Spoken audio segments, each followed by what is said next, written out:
Hello guys, welcome back to learn with Rizwan.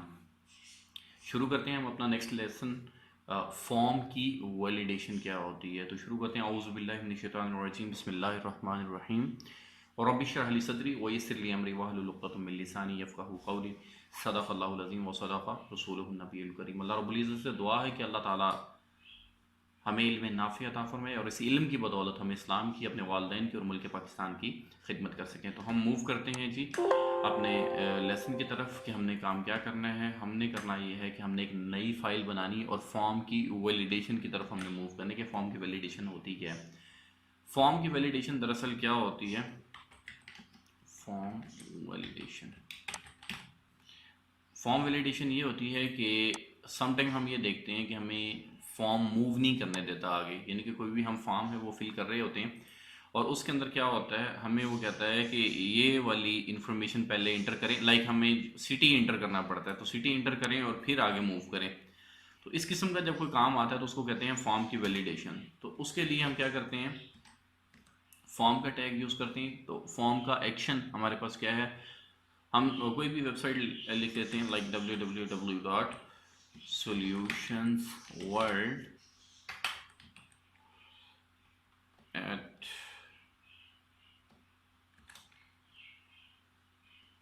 solutionsworld.com। Okay, ये हमारे पास है अच्छी वेबसाइट है। और इस वेबसाइट में हम क्या करते हैं, जो हमें मेथड चाहिए, मेथड हम लेते हैं यहाँ पे पोस्ट का, कि यहाँ पे हमारी जो भी चीज़ है वो पोस्ट हो जाए। ये था हमारा फॉर्म का स्टार्टर। हमने फॉर्म को लिया है स्टार्ट, और स्टार्ट लेने के बाद हम क्या करते हैं, यहाँ पे यानी कि जो फॉर्म हम बना रहे हैं उसके अंदर दो चीज़ें हम लेते हैं। लाइक हम यूज़र नेम लेते हैं और हम पासवर्ड लेंगे। तो सबसे पहला हमारे पास है जी लेबल। लेबल क्या होना चाहिए जी? पहले तो है कि लेबल किस चीज़ का होना चाहिए, फॉर यूज़र नेम।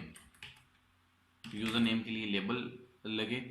और ये वाला जो लेबल है, इसको हम अब जो यूज़र के सामने चीज़ शो करवानी है वो हम लिखते हैं इसके बिटवीन में, यूज़र नेम। क्लियर हुआ? यहाँ तक था हमारा ये लेबल जो हमें शो होना है।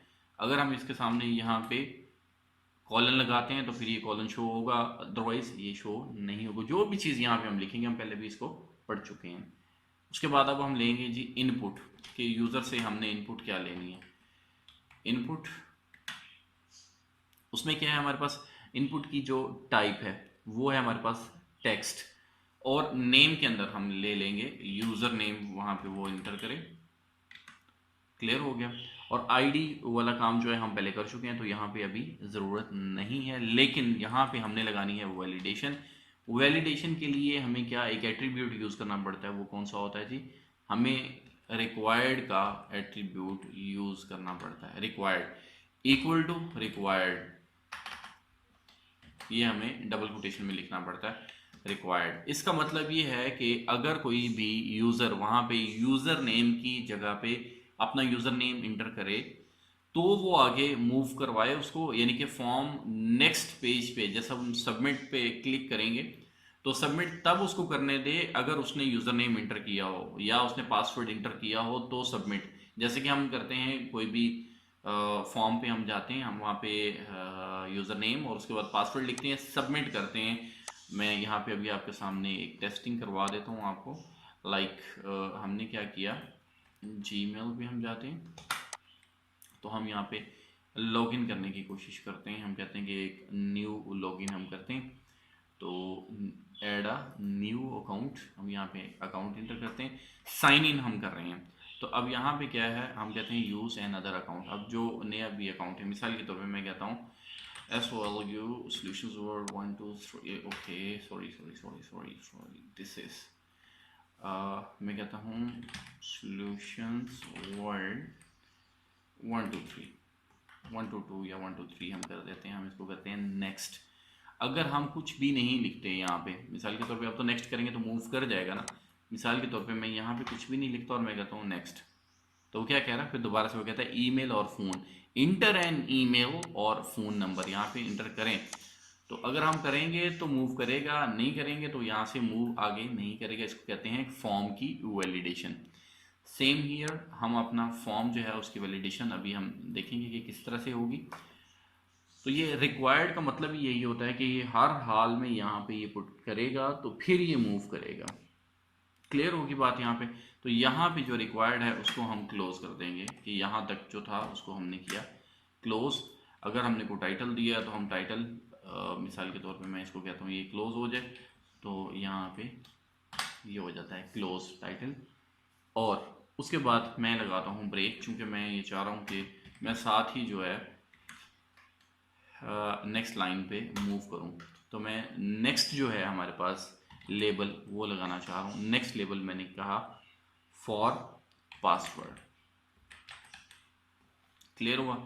अब जो पासवर्ड है, तो अब पासवर्ड के लिए हमें यहाँ पे भी सेम यानी कि पासवर्ड लिखना है। ओके हो गया। और यहाँ मैंने यूं किया, ये हो गया हमारा लेबल जो शो होना है मुझे लेबल। अब इसकी जो इनपुट है, लेबल की जो इनपुट है वो मैं यहाँ पे लेने लगूँ। इनपुट यहाँ पे जो टाइप है वहाँ पे ली थी मैंने, जब यूज़र नेम लिया था तो मैंने ली थी टाइप यूज़र नेम। यहाँ पे मैं लूँगा पासवर्ड। क्लियर हुआ। और यहाँ पे जो पासवर्ड की मैंने टाइप ले ली है और नेम की जगह पे भी मैं लूँगा पासवर्ड। पासवर्ड हो गया। और आईडी की जगह पे मैंने जैसे पहले किया, मैंने कहा कि रिक्वायर्ड है क्योंकि मैंने वैलिडेशन लगानी है, तो मैं यहाँ पे भी रिक्वायर्ड लिखूँगा और इसको इक्वल का साइन लगा के डबल कोटेशन के अंदर फिर दोबारा रिक्वायर्ड लिख दूँगा। तो इस तरह से ये रिक्वायर्ड जो भी चीज़ है वो हो जाएगी। और यहाँ पे साथ ही इसके रिक्वायर्ड को यहाँ पे मैंने ब्रेक सॉरी क्लोज भी करना है, ताकि यहाँ से आगे मूव ना करे रिक्वायर्ड वाला जो भी काम है। अब मैं क्या करता हूँ, ये होगा मेरे पास यूज़र नेम और उसका पासवर्ड, और उसके साथ ही जो मैं है एक इनपुट की यहाँ पे टाइप लेना चाह रहा हूँ। इनपुट की टाइप मैं लेना चाह रहा हूँ यहाँ पे सबमिट, क्योंकि मैंने जो भी काम करना है उसको मैंने यहाँ पे सबमिट करना है। अब सबमिट करते हुए मैं इसकी जो वैल्यू है, यहाँ नेम और आईडी नहीं होगी, यहाँ इसकी जो है वो मैं वैल्यू दूंगा। वैल्यू जो है इसकी वो होगी सबमिट। अगर मैं यहाँ पे सबमिट लिखूंगा तो सबमिट लिखा हुआ आएगा। यहाँ पे मैं जो भी चीज़ वैल्यू के अंदर जो भी चीज़ लिखूंगा, मिसाल के तौर पे मैं सबमिट नहीं लिखता हूँ, सिर्फ आपकी अटेंशन लेने के लिए कि यहाँ पे जो इनपुट टाइप है मैंने वो सबमिट ली है, लेकिन वैल्यू जो दे रहा हूँ वो मैं कह रहा हूँ कोमिट कर देता हूँ कि मैंने कमिट किया कि ये वाकई ही मैं ये वाला काम करना चाह रहा हूँ। और साथ ही इसको हमने कर दिया क्लोज और इसे कर दिया हमने सेव। ये मैंने दो चीज़ें ली हैं, एक तो मैंने यूज़र नेम लिया और उसके बाद पासवर्ड लिया, और तीसरी चीज़ है वो मैं एक बटन की फॉर्म में यहाँ पे कुछ लेना चाह रहा हूँ। और यहीं पे मैं आज का लेसन जो है इसको क्लोज करता हूँ, क्योंकि आज हमने सिर्फ और सिर्फ वैलिडेशन पढ़नी थी। पूरे फॉर्म के अंदर वैलिडेशन लगाना जो है ना वो ज़रूरी है। अगर आप लगाना चाह रहे हैं तो वो भी आप लगा सकते हैं। तो अब हम देखते हैं इसकी आउटपुट क्या है। तो हम मूव करते हैं, हमने इसका नाम रखा था फॉर्म वैलिडेशन के नाम से। हम इसे ओपन करते हैं, ओपन विद क्रोम। ओके, अब हम इसको देखते हैं ये क्या आता है जी। यहाँ पे ये आ गया हमारे पास यूज़र नेम और यहाँ पे आ गया हमारा पासवर्ड। अगर हम इसके अंदर स्पेस देना चाह रहे हैं तो हमने वो किस तरह से करना है, यहाँ कमिट हमने लिखा था, लिहाजा ये बटन जो है वो कमिट का बन गया। सबमिट लिखते तो यहाँ पे सबमिट लिखा जाना था। अब मैं ऐसे ही कमिट करता हूँ तो साथ ही वो कह रहा है कि no please fill out this field. ये वाली फील्ड जो है वो पहले आपको कंप्लीट करनी पड़ेगी। मैं मिसाल के तौर पे यहाँ पे ये नाम लिख देता हूँ और मैं अब यहाँ क्लिक करता हूँ, ये सॉरी यहीं पे मेरा क्लिक है और मैं यहाँ क्लिक करता हूँ, लेकिन वो कर्सर खुद से ही मूव करके है पासवर्ड वाले जो बॉक्स है उसके अंदर मूव कर गया है कि ये फिल आउट दिस फील्ड। यहाँ मैंने क्लिक किया था, कमिट किया, खुद ब खुद से वहाँ चला गया और साथ ही एक पॉपअप विंडो खुल गई है। इसको कहते हैं वैलिडेशन। तो ये वैलिडेशन वाला जो काम है ये हम इस तरह से कर सकते हैं। तो अगर यहाँ तक किसी चीज़ की समझ आपको नहीं लगी है तो आप कमेंट सेक्शन में आके वहाँ पूछ सकते हैं। इसके अलावा जो हमारा पेज है फेसबुक पे, अगर आप जाते हैं तो फेसबुक पे आप www.facebook.com और साथ ही आप यूं लर्न विद रिजवान करें, इंटर करेंगे तो हमारा ये पेज जो है यहाँ पे आके आप हमें जो भी क्वेश्चन जो क्यूरी है आपकी वो यहाँ पे आप ई लर्निंग के नाम से ये पेज है, लर्न विद रिजवान करेंगे तो यहाँ पे आपके सामने शो हो जाता है। यहाँ पे भी आके आप पोस्ट कर सकते हैं, चूँकि आपकी कम्युनिटी के लोग यहाँ मौजूद होते हैं तो वो यहाँ पे आपको असिस्ट भी कर सकते हैं, अदरवाइज़ फिर हम तो आपको असिस्ट कर ही रहे होते हैं। तो वो लोग जिनकी असाइनमेंट्स साथ साथ चल रही होती हैं वो असाइनमेंट्स भेजते रहते हैं हमें इसी पेज पे, और इसी पेज पे हम उनको एंटरटेन करते हैं। थैंक यू सो मच, आपने अपना कीमती टाइम दिया। Good bye.